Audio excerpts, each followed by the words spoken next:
Welcome to Something Positive for Positive People. I'm Courtney Brain. Something Positive for Positive People is a 501c3 nonprofit organization that provides people navigating herpes stigma with support resources. These include one on one support calls, this includes group therapy with a licensed mental health professional, as well as individual therapy. Yes, I brought it back.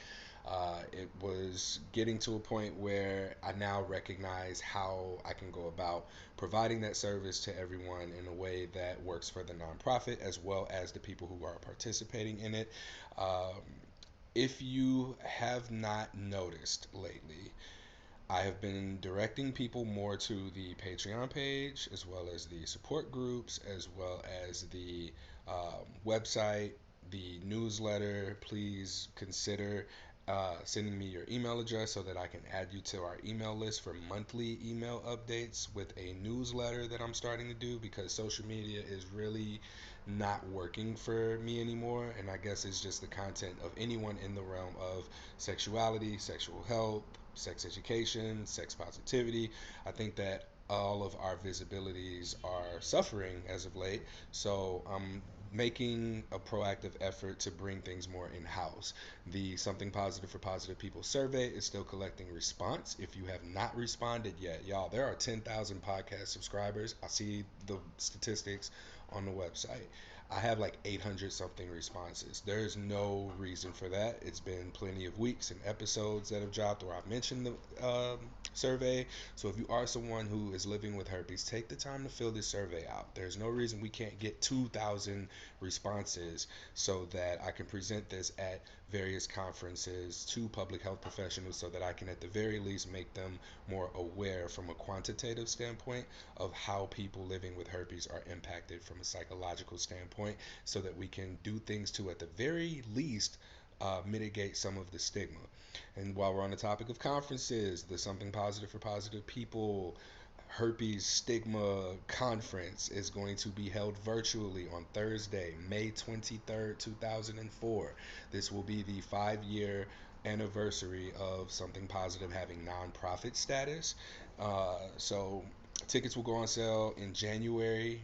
Make sure that you are subscribed to the newsletter so that you can see the early bird discount rate.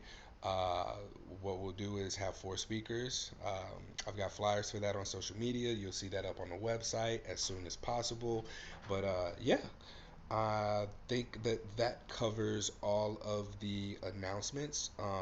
Another thing that's been implemented, if you are someone who wants some type of guidance on disclosure or you need like advice or want to talk to me for extended periods of time outside of, just saying what's up, thanks, whatever, I invite you to please make a donation and then just send proof of the donation and then we can set up a time to talk. Unfortunately, there have been some things that happened, and I had to put this in place. I won't go into detail about it again. I think I talked about it on a previous podcast episode. All right, that concludes our announcements.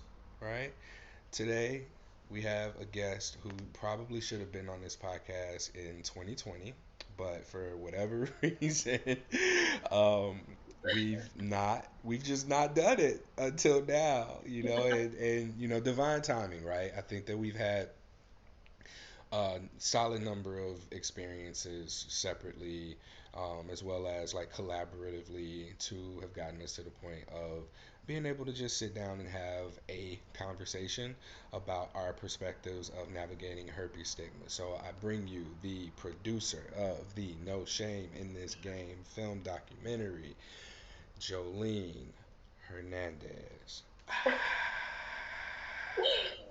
Thank you so much for that introduction. I really need to have you like announcing me at more things in the future if I'm you're gonna do it like that. You know what? The No Shame in This Game film showing was the first time that I did that, and I am very open to doing that more. So, I will take note of that. Thank you. yeah. So Jolene and I have become friends over the last. Has it been 2020? Did we connect in 2020 So or 2019? we started filming in 2021, so 2 years, and on December 17th, 2023, it'll be 2 years since we wrapped up filming. Nice. It's been 2 whole years since filming ended, and I guess, well, for those who might not know, can you give us a little bit of a description of the No Shame film?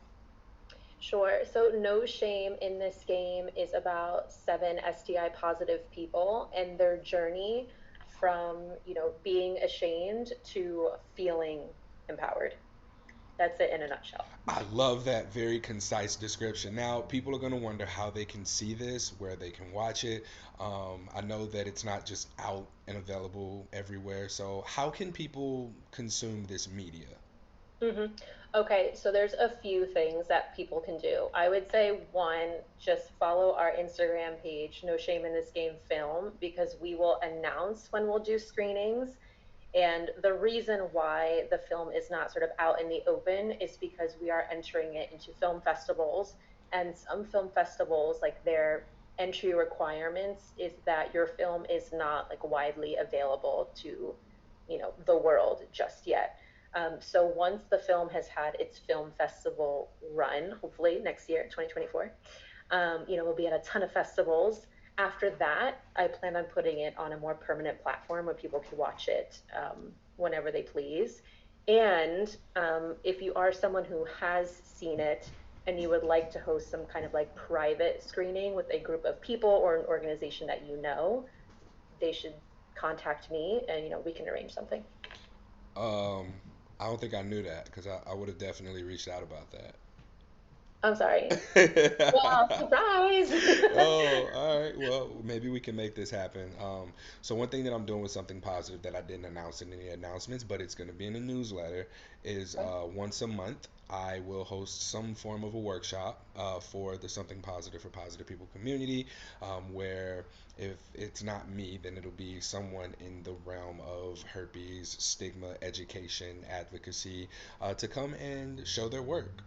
If it's someone who has like a topic of interest that can be useful to this community, whether it be some sort of like exercises for managing your mental health, or in your case, like just showing the documentary. And this, keep in mind, y'all, this is an event. Like this isn't just you sitting down and you watching something. Like the way that you structured this in person was phenomenal. You made it an experience. It Thank wasn't you. just we're sitting and like watching something together. It was very engaging. I loved the setup for it previously, being able to socialize and connect with the people there, and then also the after show Q&A where people in the audience were able to engage with the cast members who were there, as well as yeah, just ask questions about what's next and Right. just really get a sense of who these people on the screen are right there in person in real time. Because a lot of times we see people on the big screen and we don't feel as connected to them as Right. we do when they're right there in person. Yeah. Thank you so much for saying that. I was really committed to creating an experience because, I think about like how does stigma change? How can you change people's minds? And it's really that one-on-one experience that people can have in a situation for all sorts of topics, really, that you don't know about. Um, and I just thought like it's one group at a time. Like that's how I would love for this film to impact people. Just like one group, one intimate group at a time, learning together, sharing, hearing intimate perspectives on things, etc. Yeah, well, it was very beautifully done. So thank you. And thank you for bringing me in on that too. E- Yeah, I'm just thinking like, do people on this podcast know you're in it? Oh yeah, I'm in it. I'm in it a little bit. I got a few cameos, you know. Just a few. But most importantly though, like I really want to thank you for your hospitality. Like making that shit work during a pandemic was wild. From being able to get me out there and also like housing me. Like you don't know me, you let me stay in your place and sleep in your bed. Like that was really like trusting of you. And yeah, I appreciate that. And this just goes to speak to Jolene's character as well. Not to say you trust everybody, but you get shit done. We'll just say that. I do my best. I do um, my best. all right, so we talked a little bit about like your work and the documentary. One thing that I'm curious about is since the documentary has released, well, even while you were filming, you kind of were this front facing advocate in your own way. Like one Mhm. of the scenes, without giving too much away, was you like standing out with a sign that says, I have herpes, ask me anything, right?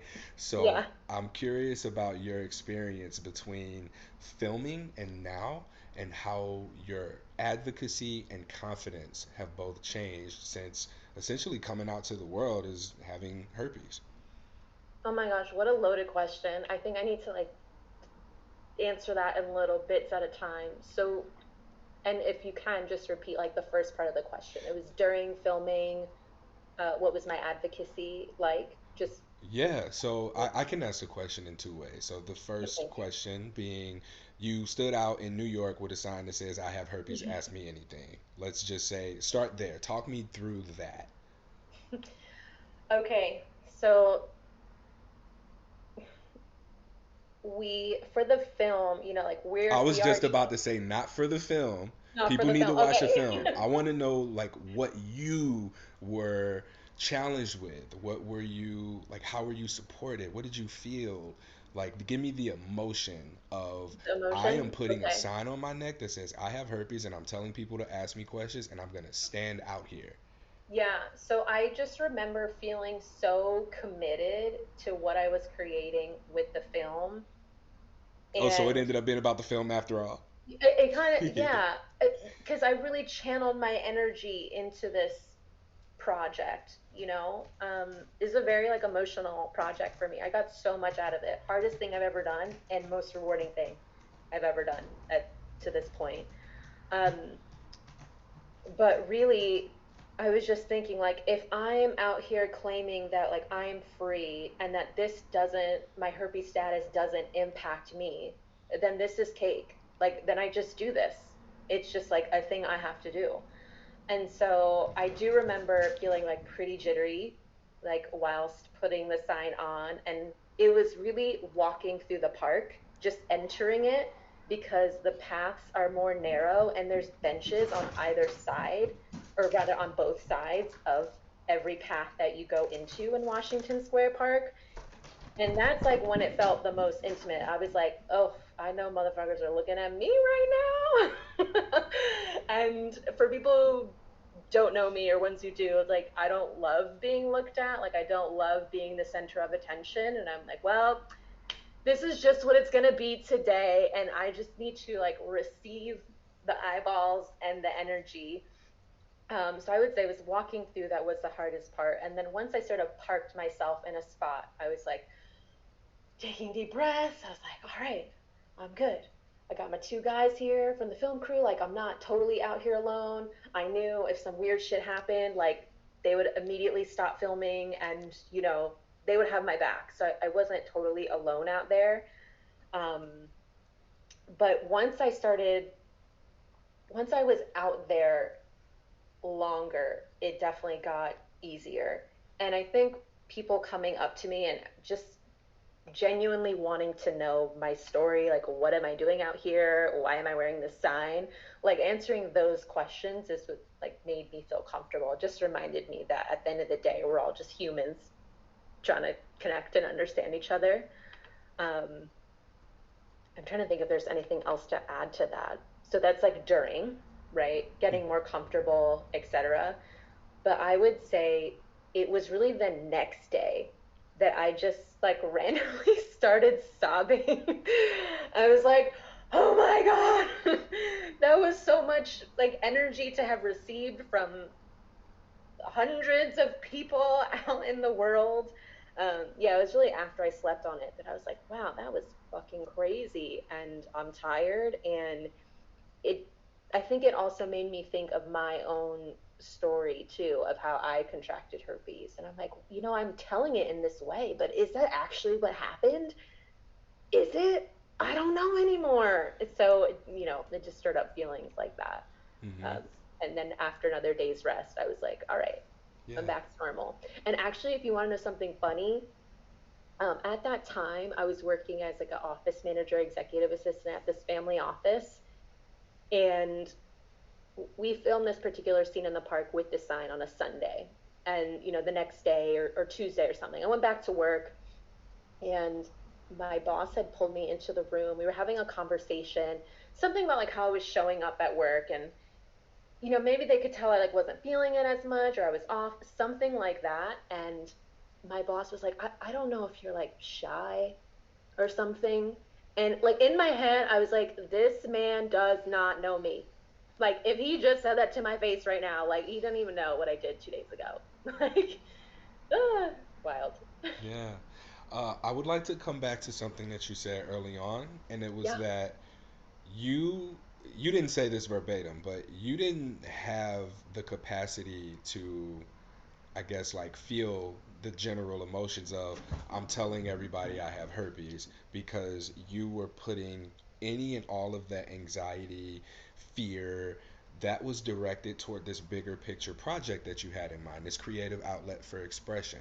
So where someone might have this debilitating, intense feeling that is like crippling anxiety and decide I'm not doing this, or I'm just going to crawl in the hole and live alone for the rest of my life. You took that intense feeling and the narrative that you gave it was this is energy, and you directed it towards the documentary. You're like, okay, well, I'm going to use this thing as fuel to get this bigger picture thing accomplished. And I really think that there's something powerful there for people to understand, is that when you have this bigger picture in mind, like having herpes, telling people you have herpes, if it sounds to me like those things became insignificant because what was important to you was filming this documentary.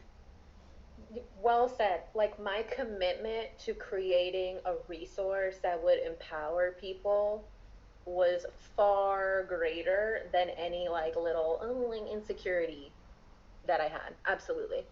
Amazing. That is very beautifully said. And I want to also give you props for, like, I do this shit behind a microphone, you know? So people can't see my real time reactions out there listening to the podcast. But yeah, for you to put not just your voice, but also your face out there, your name out there, I think that this is really what. Like you went out in the streets literally. Your advocacy was out here in these streets. Like mine was digitally. You see a lot of people who use social media. Like you went is it grassroots? I don't know what it is, but like old school, whatever the old school version is. Like you got a camera, you went outside, you made a sign. Like it don't get more real and old school than that. And you made it happen, and it's really beautiful to see what came together from an idea, a sign, some determination, and some a direction, like having a sense of direction for Mhm. what those feelings were. Yeah. Now the second part of that question is, okay, Okay. you've completed, that portion. You slept for a couple of days and you were at baseline, right? Hmm. Like coming out as someone living with herpes sort of puts you in this realm of advocacy. And I'm curious to know if you found that there were expectations that came after you put yourself out there. Like, did you feel like a support resource? Did you feel like people were reaching out to you, or like you needed to be there for people? You know, as you made this transition into the main stage, Hmm. Hmm. what changed for you from being someone with herpes to now being someone who has just told the world that you have herpes? Hmm.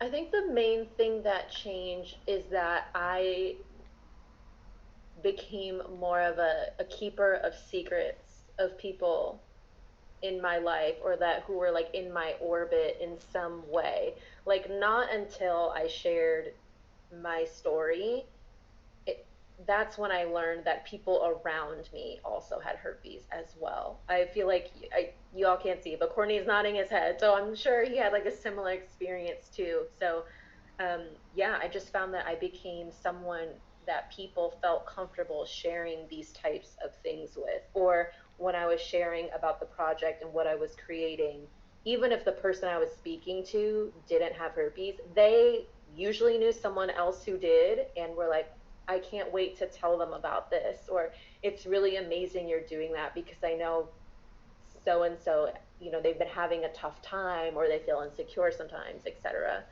Um, so I would say that's the main. changed. Like now I've become the person that people talk about sex with more, which I kind of love. Like my relationships became so much more juicy and like intimate and vulnerable, and I didn't know it could that could happen. Like, you think but then you experience it and you're like, wow, this is amazing. Like we could, our friendships can go even deeper. So I would say that's like the main change. I don't know about expectations. Um, I can't say I felt any particular expectations. It's also very possible that I was totally blind to like what people were expecting of me because I was like, I'm gonna do my own thing and I'm good with that. Yeah. Um, you spoke to like your relationships changing and people talking to you more about sex as well. What I find is that the current state of the world between intimacy among friends, intimacy in dating and relationships, there's a very the I don't want to say society, but I want to say like a media focus is on the dating world, which is extremely avoidant of emotional vulnerability and availability. And I Mm-hmm. think that this has a ripple effect into friendships, it has a ripple effect into other areas of life where we really want to connect with people, but it just doesn't feel safe to because of how you have to be in the dating world, let's say. So in Mm-hmm. dating, your next lover is a potential thumb swipe away. So because they're a thumb swipe away, you've got this ease of access with people who have ease of access with people who have ease of access, and it Mm-hmm. just Mm-hmm. bubbles out to where you got to protect yourself in a way. Like you've got to be mindful of how much energy you're investing into other people because at any moment you can get ghosted. They can find something different or better, or there could be something that you just don't like. Oh, this person's breath didn't smell good, right? So you just move on. And I think that people have become so practiced in protecting themselves energetically that it's more difficult to be vulnerable. That we now, as people with herpes, and you just expressed experiencing this with putting your own story out there as powerfully as you have, we are initiating an invite for vulnerability to Mm-hmm. other people who are starving for it, but maybe have not had the practice of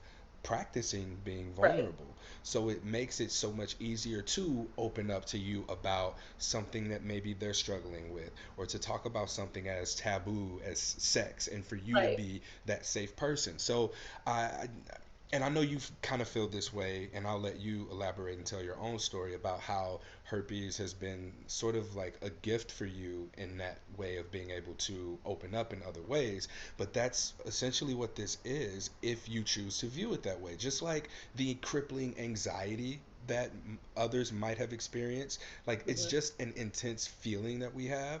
But when guided by whatever we choose to believe within our mind, it can be fuel for a documentary, it can be fuel for running a podcast, or it can be something that just keeps you from ever wanting to date again. What you do with that energy is on you. But what I want to, completing this circle of thought, Mm-hmm.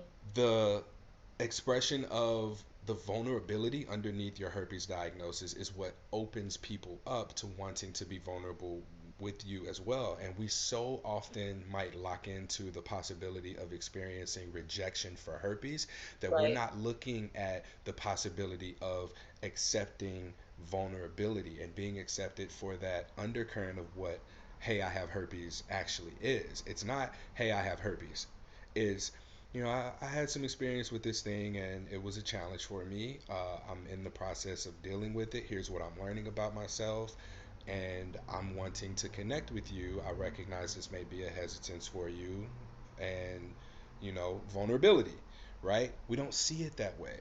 So, all of that just to say, I'd like to transition into, you know, your personal story because you and I were talking a little bit before this, and you made a comment about herpes sort of inviting that vulnerability and that more that greater depth of connection with others around you, even if just through talking about sex. Mm-hmm. So could you put that in question form? Yeah, in question form, it's let's talk about how herpes has been something that helped you connect. You said you're having better conversations, or more conversations about sex, even. Yeah, but really, that is the gateway. Like this particular topic was the gateway to vulnerability, and then with friendships and relationships, whatever. Um, And whatever. but, just like and people in the world. But it,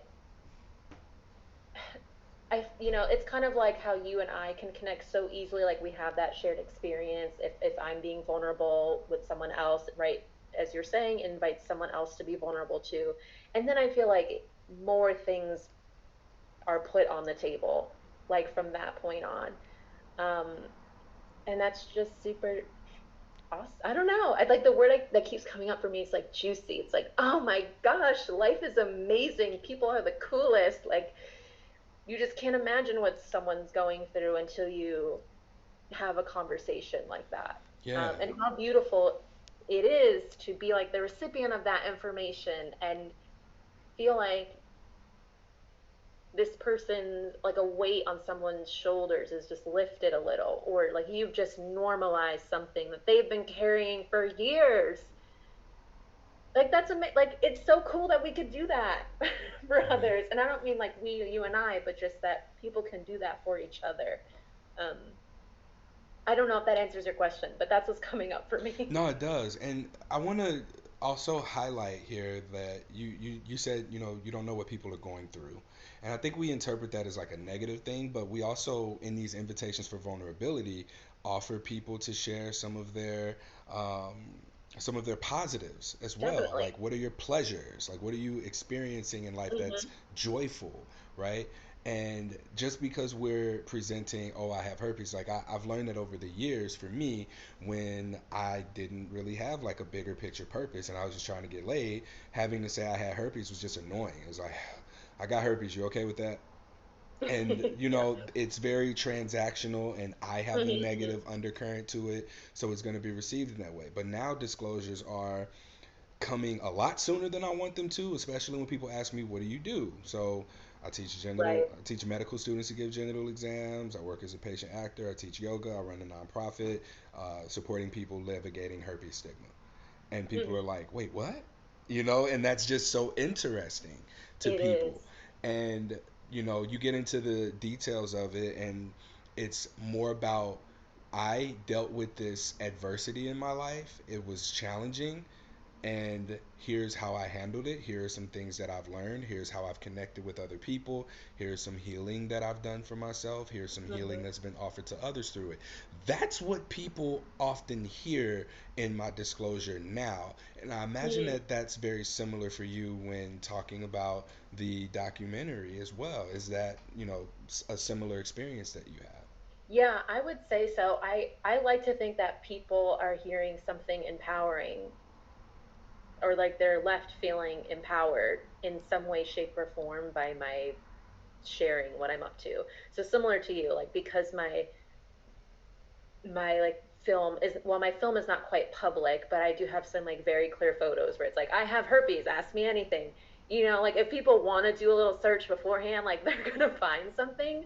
And I kind of love that because it they can just remove themselves from my life if like that's something that bothers them, and then I'm like, cool, no time wasted for either of us. Amazing.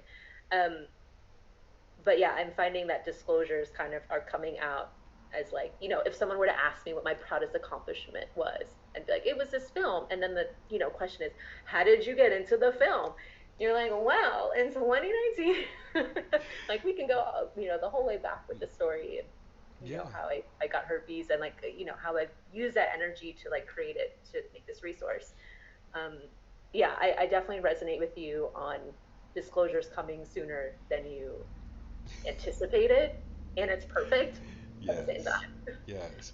So yeah, this brings about the question, if you're someone who's listening to this podcast, not to say you have to do anything as extreme as we are, but what are you doing with your diagnosis, right?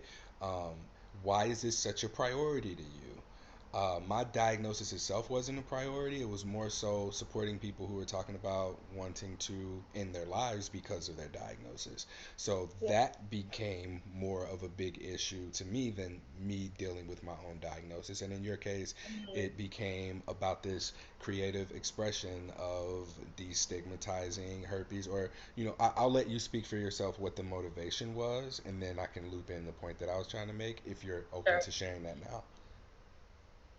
Well, piggybacking off of what you said about like making your diagnosis sort of a priority, and I feel like I heard that as mentally, like it's taking up mental space. And I remember before I had fully accepted myself with my diagnosis, I was in this communications course, and the course leader was saying something about knowing the what so in your life. What is so is what is true right now. Like, what can you physically see? Like, I have a cup in my hand.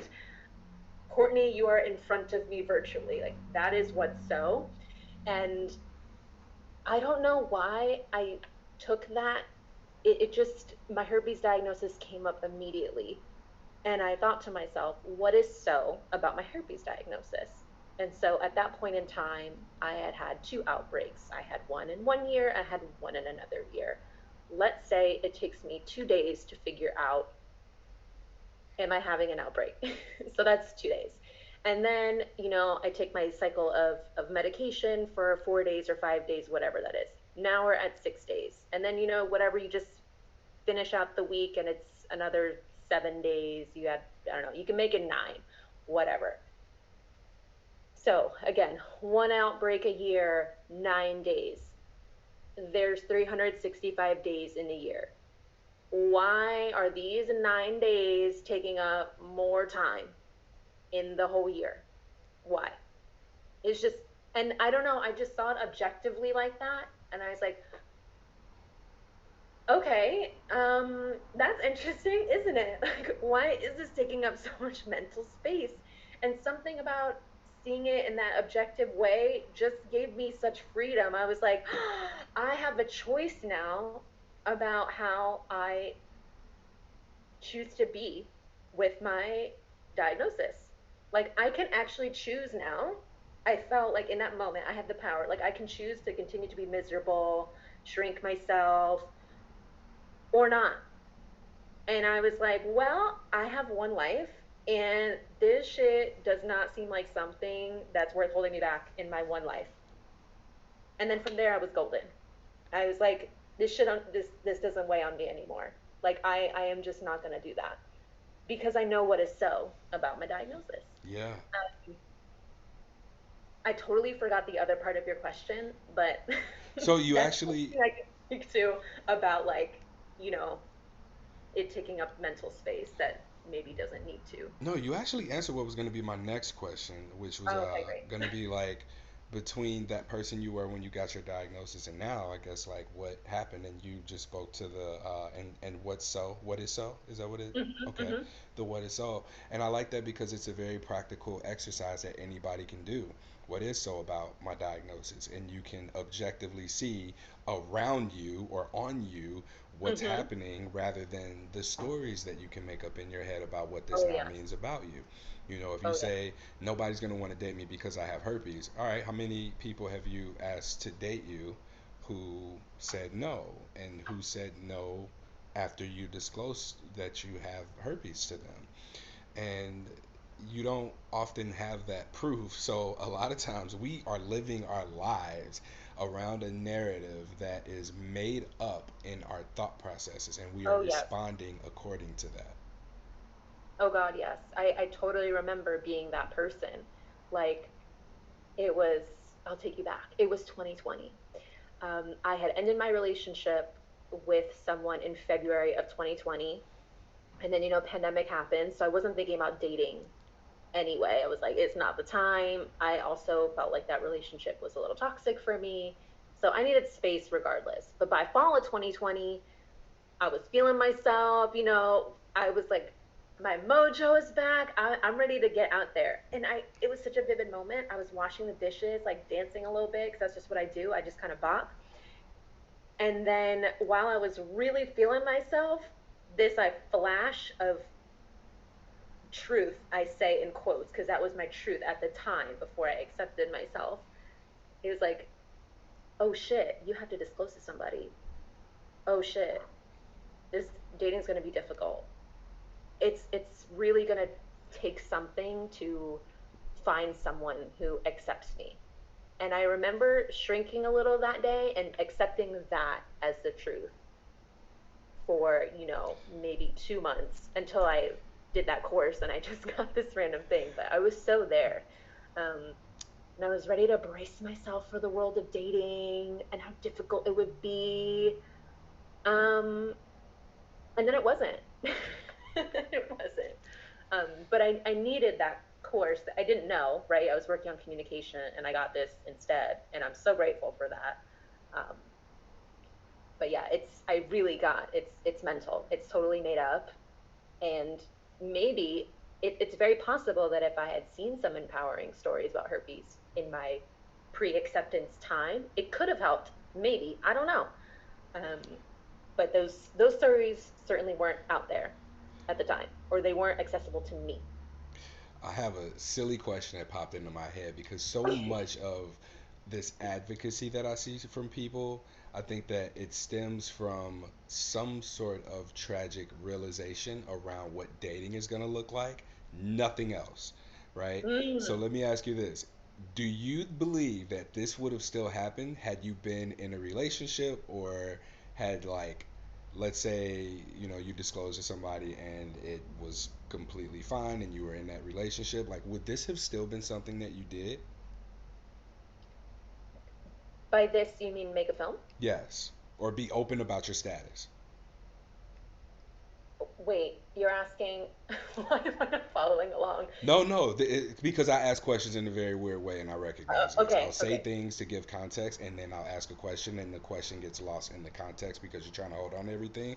The best thing to do is not listen to me until I ask you a question and you'll like subconsciously remain or have the I'm so in context. what you're saying now. I'm like, yes. Yeah. But no, what I'm saying is like, so I see a lot of advocacy that begins with people struggling with the dating component of herpes. So, had dating, like, did you have issues with outbreaks? No, I wouldn't say issue. Like, did I experience them? Yes. Hmm. But enough for you to, like, I'm going to start a documentary about this and get some No, no. change. It was actually really the acceptance and empowerment that I felt that gave me the energy to do this Uh huh.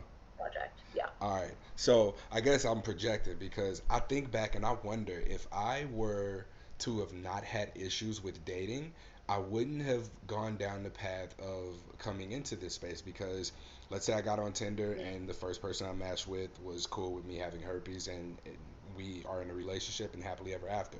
I have no reason to think about herpes because the other person that needs to know about it knows and I'm going on about my business, right? Mm.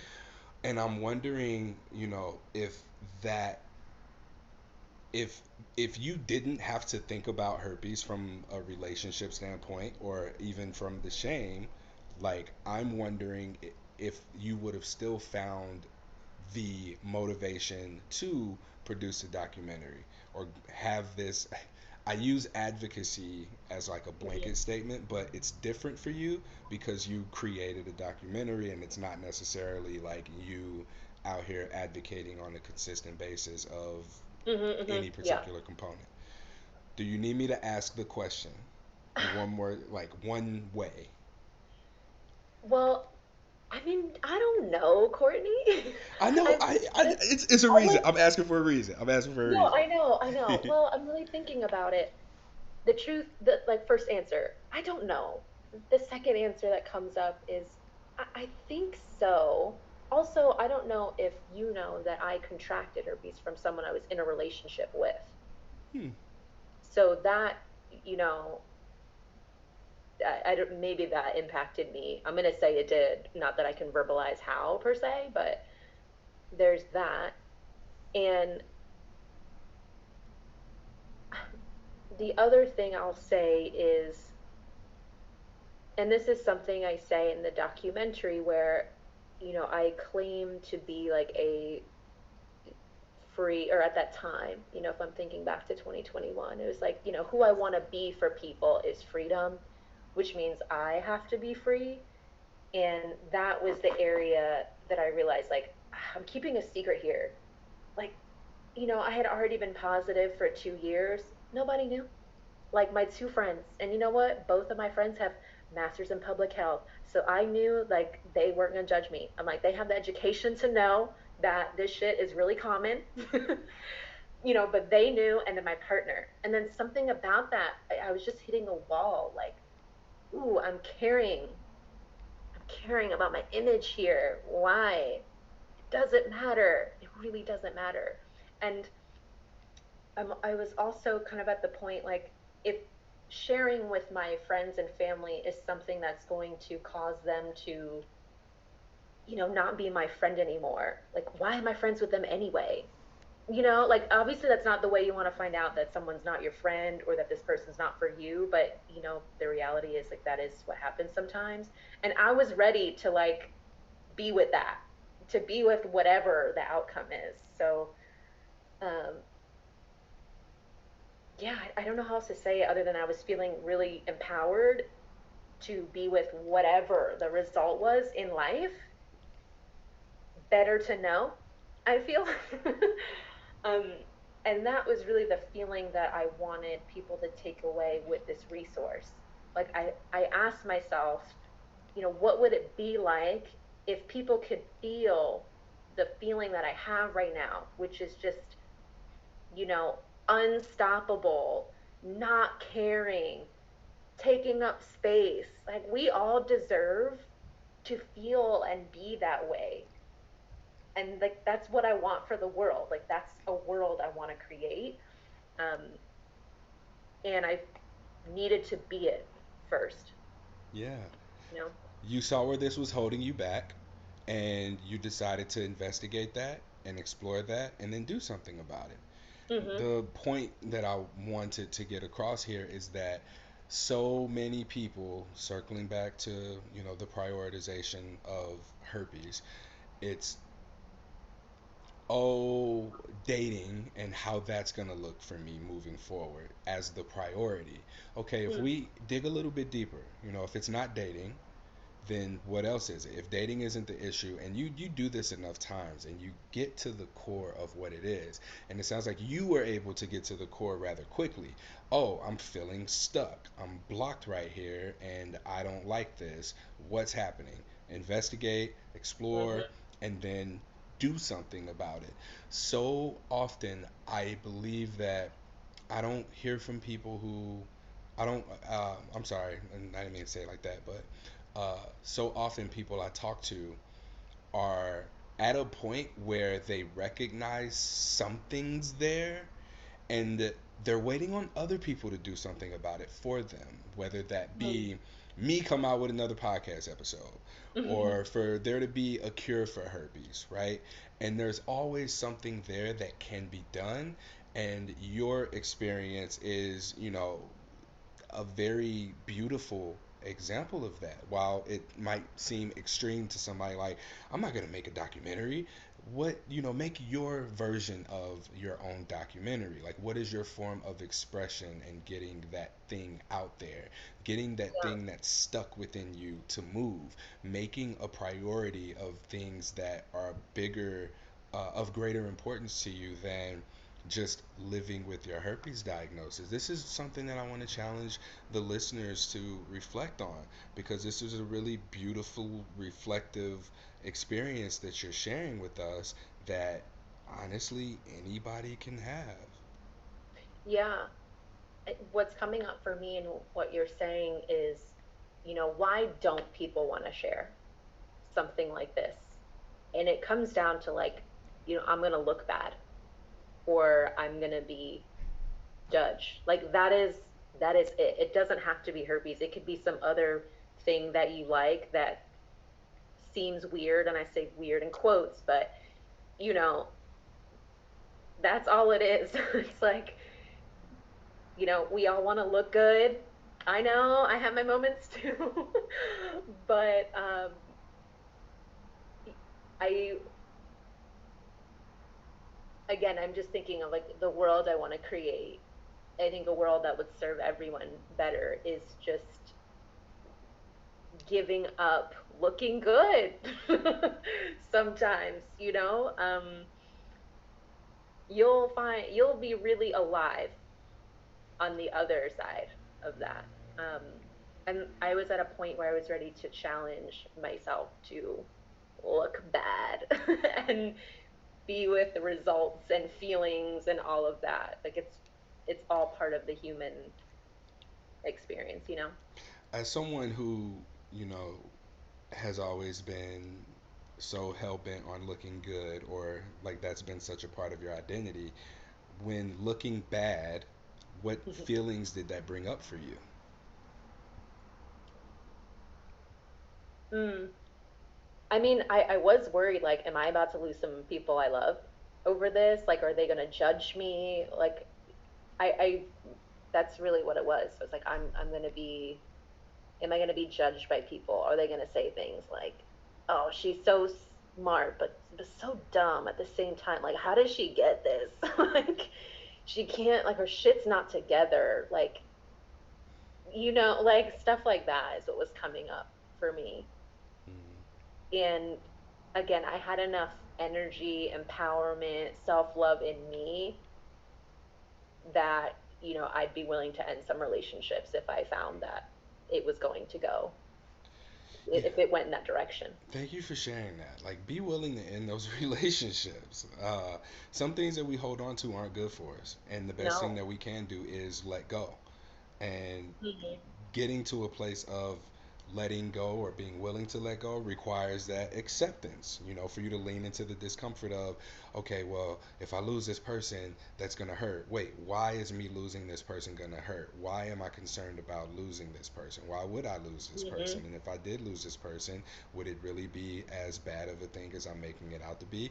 Sometimes we just don't give ourselves the opportunity to challenge those things because when we take a Right. shit, we scroll through TikTok or Instagram instead of taking that 2 minutes a day of just being with ourselves and asking a hard question Hmm. compared to, and then going into a space of seeking the answers or solutions. um, like we'd much rather just distract ourselves or not think about it than deal with it, and when we deal with it we can heal with it. Ooh, that Hmm. sounds like a podcast Yes. title. Yes. Ooh, Preach. ooh. That was good.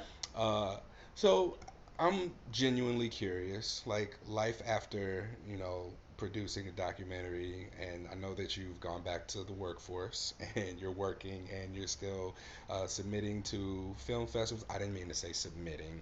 I'm working on that because like I keep I keep that's what she's setting in life. It's like, yeah, you're submitting. And it's like, I have I didn't even moments catch that one, but you know me, like you say these things and they just go right over my head, like all the time. 90% of the time. All the time. Like to be a third person hanging out with me and Jolene, you would think that I was a pervert, or you would think that Jolene was just And I'm like, oblivious. Like, like I am just uh, not a part of this lifestyle at all. yeah. So I guess what kind of doors have opened for you, or like professionally or personally, since finishing the documentary and the showing? Like, what's happening with you right now? Hmm. What are you excited about? Yeah, okay. Well, I'll speak to things professionally first, also because I had a more recent like professional experience, but the crew that I hired to film and edit my documentary ended up hiring me twice now. So, um, for our first project, we went to the Dominican Republic to do to film a part of a series that was going to be for BBC. Coolest project ever. We went to like a young women's empowerment camp in like a small town in Dominican Republic. I got to interview these teenage girls who are just they were my heart. They were so cute. So that was a super fun project. And then just a few weeks ago, I was with them again in New York doing another BBC series. This will be one little documentary in a series. Um, and I was a production assistant for that job. Super fun. Like, film is amazing. I would have never I also feel people need to know I had zero film background before choosing to make a film. And what I discovered is that film is really dope. It has, for me, this blend of like movement, activity, and humanity in it that I really enjoy. I know some documentaries can be about some shady shit sometimes. Those have not been the ones I've been a part of to date, but you know, people's stories and how they came to be where they are, what's being created in the world, that's all inspiring to me. So professionally, like that's sort of what's opened up to me. As a result, I also started this film certificate program just to learn a little bit more about the industry. Again, I kind of made this film like guerrilla style. I was learning on the go. Like there's so much of a foundation that I didn't have, and I sometimes wonder like how would this film have been different if I knew some like technical terms or knew more about storyboarding, making whatever.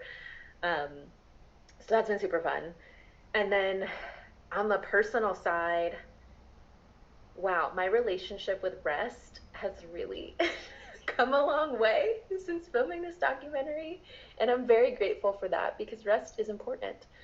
Um, and I'm trying to think what else I could say on the personal side um, that's feeling relevant. Courtney, is there anything else, like personally, like just ask? Come on now, we know each other. Well, I mean, what we talked about before the before I started Yeah. recording, just like your own self reflections recently, personally, that I think are relevant here because over the last 2 years, it's really been your experience with leaning into that self acceptance because of your herpes diagnosis that Hmm. has opened up this whole new world for you. And I don't want to tell your, story. If Hmm. whatever it is that you say, I'll piggyback on and speak to and ask Yeah. questions about to your comfort level.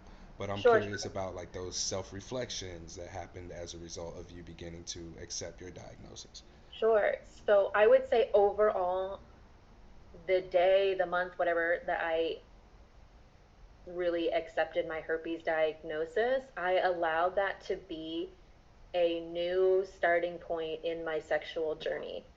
Like I had, it was pandemic time, so I had all the time to reflect on everything, and I really just thought about how I had been enduring shitty sex, honestly, to that point. And I was like, you know what? I'm not gonna do that anymore. Like I need to do more self ex not need, right? But I felt this desire to do more self exploration. Like how am I going to tell partners how to please me if I am not really learning my body in the most intimate way, right? So then I started investing in some toys. I bought some books, I bought some lingerie, and I also started dating again. And I made a commitment to share with these people I was interacting with, like where I was at in my journey. And I would say something like, listen, I just want you to know that I'm in this place where I'm sort of starting over with my sexuality. I'm really trying to unlearn patterns that I've had in the past. I'm trying to explore new ones. Like, let's take this slowly. Like, I really want to enjoy and savor this in a way that I haven't before. And that was super well received. So that was nice. Um, and then, just built up momentum from there. Like then documentary came out, and then even just making content for No Shame in This Game, I learned about a ton of products, like sexual wellness products that are on the market that can facilitate a better sexual experience. Learning more about different lubes, learning more about different toys, um, you know, different quality of floggers, etc. Like, momentum building. And then more recently, I registered for this dominatrix class, which I so would not have seen myself doing 2 years ago. But as I've as this journey has continued, like BDSM and kink have really been coming up, and I also keep hearing that these are really healing spaces, and I'm curious, like I want to know what's so healing about it. Um, so this like Dom class was sort of an investment in like furthering my knowledge. You know what's cool in all of that? Like, disclosing herpes didn't come up. You talked about having very well received conversations with partners about where you are sexually. And so many of us don't even know the answer to that for ourselves, where we are sexually, let alone to be able to communicate that to another person for them to be able to meet us there or identify if they're capable of meeting us there. What, like, how did you get to a point of recognizing that as a thing? And then it seems harder to talk about that than it does to tell someone you have herpes. Can you like speak to that? Yeah, well, the other, I guess I know I didn't mention disclosing herpes, but I disclosed herpes, No, every time, no, I didn't mean it. I didn't mean it like No, that. but I know you didn't say it Yeah. like that, but I'm like, by the way, people, I swear that stuff came up, but you know, I think in my mind, herpes has been so minimized, that I am focusing on larger conversations, like, can you please me or not? Or like, what kinds of things are you into? I just want to know. I'll share what I'm into. Do these things align? Great, wonderful. I still don't think I answered your question, Courtney. But, Well, no, you so elaborated more on what the conversation is, but I guess what my real question is like, it's more of an observation. Let me say that. It's yeah, an okay, observation that you are having this much more difficult conversation, which is about like where you are sexually, asking a person where they are sexually, and if they're able to meet you where you would like to be met. That seems very vulnerable, and I'm wondering if, you know, if there's a connection between how how difficult or how practiced you became at talking about such a vulnerable thing like herpes, if that made just what should be a regular discussion about sexual definitely. compatibility. Go ahead. Uh, I mean, short answer, yes. All right. Yeah, I really would love to see people take that away from this episode. Now, if you need help disclosing, episode 299 with Dr. Evelyn Molina Dacker is called How to Disclose Your Herpes Status. So, if you listen to Something Positive for Positive People, episode 299, you can have more of a framework for having this bigger conversation and disclosing. But it's so much, there's so much of a greater quality to not just sex but the overall relationship with the person when you're able to discuss these vulnerable things like needs and Yeah, desires. And I use the word vulnerable, and I know that that may have like a broad context to it. So what I want to say is this invitation to emotionally be able to connect with somebody and to yeah. give a person the power to influence how you feel while also influencing how that person may feel through your presence with them, your ability to Mhm. listen, your ability to engage with them, your ability to communicate with them. And this is where that intimacy lies. Like, that's intimacy. And so Yeah. much of what I think people look at is, oh my God, my sex life is over. But really, this is the beginning of your intimacy life. Mm, that's certainly a way. I love that you said that. I could definitely see where that's been true for me. Um, and in sort of starting over in my sexual journey, I also decided to create myself as a more playful person. I'm like, why does this have to be so serious? Like, I don't want to be stressed out about this, so I'm not going to be stressed. Let me tell y'all something, y'all. So when I met Jolie and we were going to the documentary show, we were in an Uber. I think you were on the phone with somebody, you had to be texting somebody, and our Uber got pulled over. And this is 2021. I don't know that our driver spoke English, and I'm sitting in the back seat on the Also, we passenger had just side, met and like we the had night just before met. Oh yeah, so in there's person. all of this stuff is happening, and Jolene, without skipping a beat, is still doing her call, still doing whatever messaging needs to be done, unfazed by the fact that we just got pulled over in a fucking Uber, and the cops asking the guy for paperwork. He's not speaking English. I'm worried. I'm in the backseat like, oh my God, I hope they don't make me get out the car. I'm gonna be on the news. They're gonna use that picture of me with a do rag on and hold money in my hand for my RIP picture. Like, these all thoughts going in my head. I'm losing it, and Jolene's just like calmly on the phone, blah blah, blah, like having it together.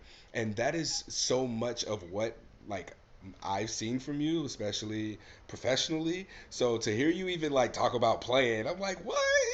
I know. What? I really had to like learn to do that. It's not natural for me at all. I'm really working on it.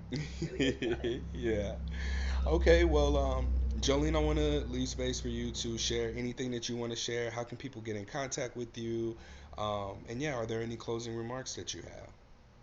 I will start with how to contact me. So again, our Instagram page is at No Shame in This Game Film, and our Gmail is the same way. No Shame in This Game Film at gmail.com. You can contact me there. We also have a website, noshameinthisgame.com. I forget that we have that sometimes because for so long we like didn't have a website. So we have that. Um, Closing remarks. Hmm. I think the main thing I want to leave people with is that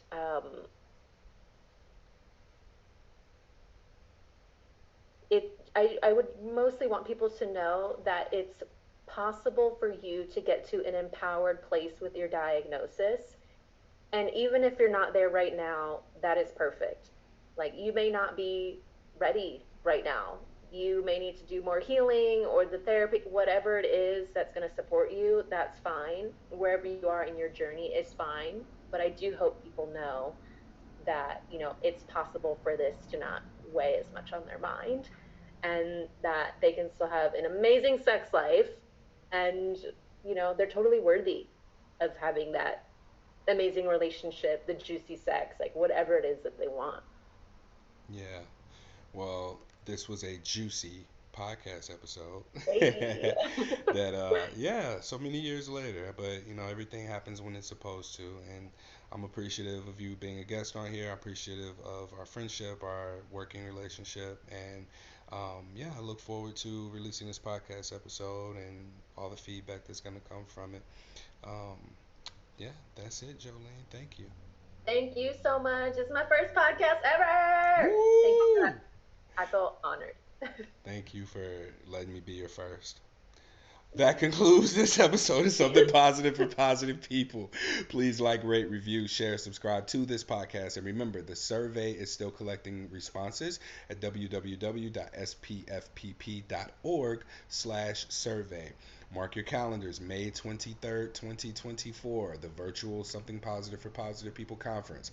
It will begin at 10 a.m. Central Time and go until 4 p.m. Central Time. So that's 6 hours. This conference is not exclusively for people with herpes. I am calling in health professionals who work with people with herpes, therapists, sex educators, as well as people in the public health field or just healthcare in general, because there's so much here to be learned for how to support people navigating stigma. And we're also going to, as the keynote, show and discuss and analyze the herpes survey data at this conference. So that's going to be the first showing of this data as it is complete, as well as the analyses.